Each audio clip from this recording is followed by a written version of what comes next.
Celebrity chat.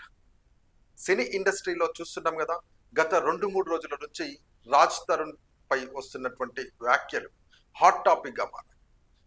Raj Tarun తనను మోసం చేశాడంటూ లావణ్య ఫిర్యాదు. 2016లో తాను గర్భం దాల్చానన్న లావణ్య, రాజ్ తరుణ్, మాల్వి తనను డ్రగ్స్ కేసులో ఇరికించారని వెల్లడి. హీరో రాజ్ తరుణ్ లావణ్యల కేసు టాలీవుడ్ లో చర్చానీయాంశంగా మారిన సంగతి తెలిసిందే.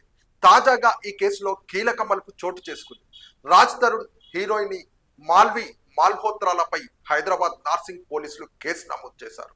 కేసులో A1 గా రాజ్ తరుణ్, A2 గా మాల్వి, A3 గా మాల్వి సోదరుడు మాయాంక్ మాల్హోత్రాలను చేర్చారు. సెక్షన్లు 420, 493, 506 కింద కేసు నమోదు చేసినట్టు నార్సింగ్ పోలీసులు తెలిపారు. ప్రేమ పేరుతో రాజ్ తరుణ్ తనను మోసం చేశాడని లావణ్య పోలీసులకు ఫిర్యాదు చేసిన సంగతి తెలిసిందే. ఈ క్రమంలో ఆధారాలు చూపించాలని లావణ్యను పోలీసులు నోటీసులు పంపారు. దీంతో తన వద్ద ఉన్న అన్ని ఆధారాలను పోలీసులకు లావణ్య అందజేశారు. ఈ సందర్భంగా మీడియాతో లావణ్య మాట్లాడుతూ రాజ్ తరుణ్తో తనకు 2008లో పరిచయం ఏర్పడిందని చెప్పారు.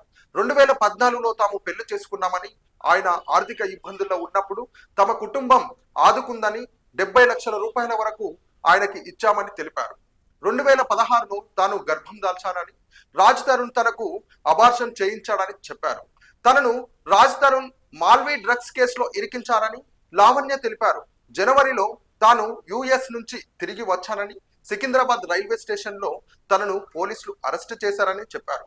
తప్పుడు ఆరోపణలతో తనను రిమాండ్ చేశారని, తాను 45 రోజుల పాటు జైల్లో ఉన్నానని తెలిపారు. జైలు నుంచి బయటకు వచ్చిన తర్వాత తాను ప్రశ్నిస్తే చంపేస్తారని రాజ్ తరుణ్, మాల్వి మాయాంక్ బెదిరించారని వెల్లడించారు.